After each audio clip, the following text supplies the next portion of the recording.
আসসালামু আলাইকুম প্রিয় বন্ধুরা, আপনারা সবাই কেমন আছেন? আলহামদুলিল্লাহ, আমি তো বেশ ভালো আছি। আর আজকে আমি আপনাদেরকে নিমন্ত্রণ জানাচ্ছি নতুন আরও একটি রেসিপি দেখার জন্য।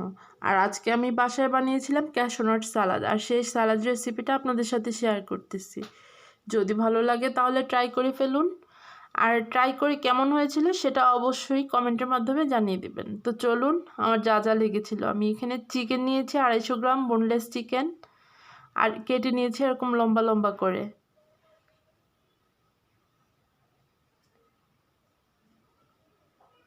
লাগবে হচ্ছে এখানে কর্নফ্লাওয়ার, নিয়েছি লবণ, নিয়েছি গোলমরিচের গুঁড়ো, এখানে 1 টেবিল চামচ পরিমাণ নিয়েছি।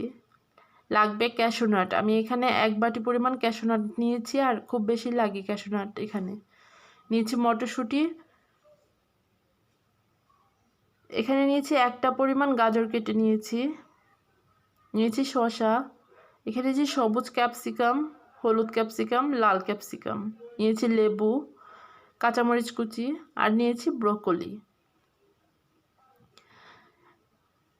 এখানে হচ্ছে রেড চিলি সস,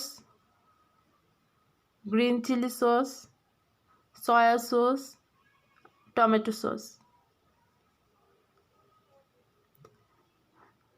চলে যাচ্ছি প্রস্তুত প্রণালীতে। দিয়ে দিচ্ছি আদা রসুনের গুঁড়ো 1 চামচ, দিয়েছি ধনের গুঁড়ো 1 চামচ,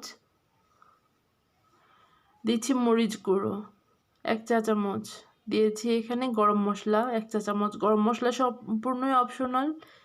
দিচ্ছি চিনি সামান্য পরিমাণ, দিয়ে দিচ্ছি লবণ স্বাদ অনুযায়ী।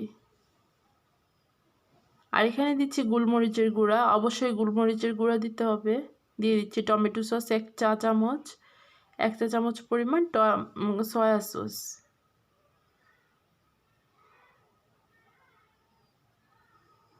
তো এখন এটা আমি হাত দিয়ে খুব ভালোভাবে কর্নফ্লাওয়ারটা মিশিয়ে নেব। আর এটা অবশ্যই হাতে করাটাই ভালো, হাতে করলে খুব ভালো হয়, যেন প্রত্যেকটা চিকেনের গায়ে ভালোভাবে কর্নফ্লাওয়ারটা মেখে যায়, এরকমভাবে ম্যারিনেট করে নিতে হবে। আর এটা ম্যারিনেট করার পরে রেখে দেওয়ার কোনো প্রয়োজন হয় না, এটা সাথে সাথে ভেজে নেওয়া যায়।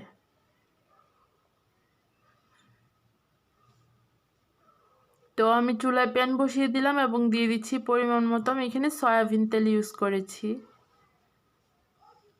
আমি ফার্স্টে ক্যাশনাটগুলো একটু ফ্রাই করে নিব, ব্রাউন করে ফ্রাই করে নিব। খুব বেশি ভাজা যাবে না, আর অল্প আঁচে ভাজতে হবে। এটা একটু সাদা সাদা থাকা অবস্থায়, এই যে এরকম থাকা অবস্থায় নামিয়ে নিতে হবে, না হলে খুব একদম তিতো হয়ে যাবে। এই যে দেখেন খুব সুন্দর গোল্ডেন ব্রাউন হয়েছে কালারটা। আর এখন চিকেনের পিসগুলো আমি খুব ভালোভাবে ফ্রাই করে নিব।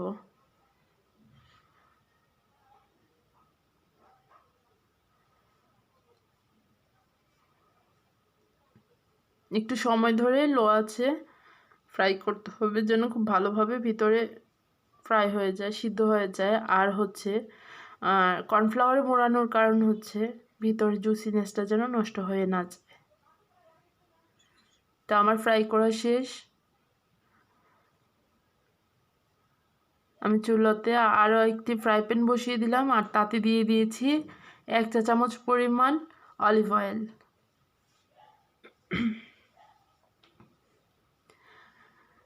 এখানে আছে গাজর, একটু হার্ড সবজি, আর এটাকে আমি হালকা করে একটু ফ্রাই করে নিব, ঢেকে ফ্রাই করব যেন অল্প সিদ্ধ হয়ে যায়। আর তাতে এখন দিয়ে দিব ব্রকলিগুলো।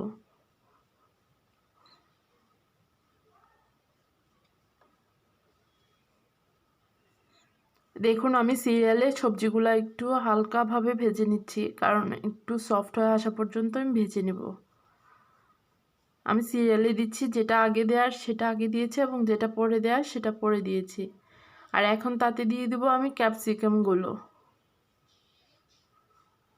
আমি সবগুলো ক্যাপসিকাম দিয়ে দিচ্ছি।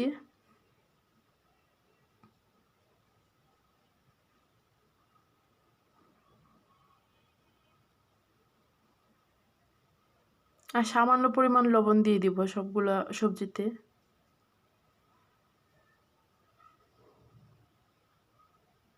দিব গোলমরিচের গুঁড়া। আমি এখানে সবটা দিয়ে দিব না, অল্প একটু রেখে দিব।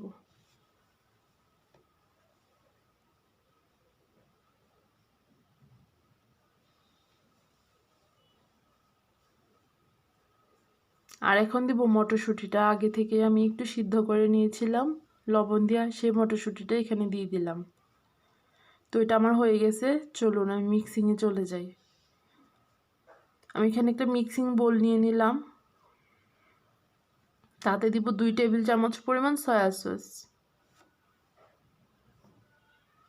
দিয়ে দিচ্ছি 1 টেবিল চামচ টমেটো সস, দিয়ে দিচ্ছি 1 টেবিল চামচ এখানে দিয়েছি গ্রিন চিলি সস,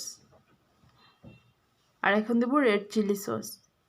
আমি এখানে থাই চিলি সস যেটা সেটা ইউজ করিনি। আর দিয়ে দিচ্ছি লেবুর রস, দিব 2 চা চামচ পরিমাণ চিনি।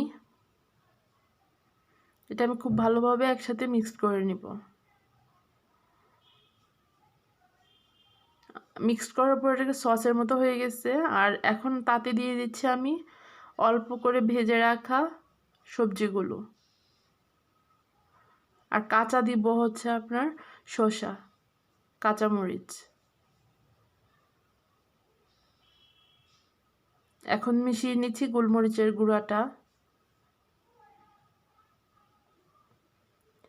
এটা হাত দিয়ে মাখতে যাবেন না, হাত দিয়ে মাখলে খুব বেশি পানি ছেড়ে দেয়, তাই মানে খেতে ভালো হয় না।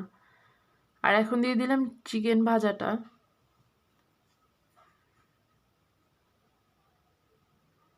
দিয়ে দিচ্ছি ক্যাশু নাট।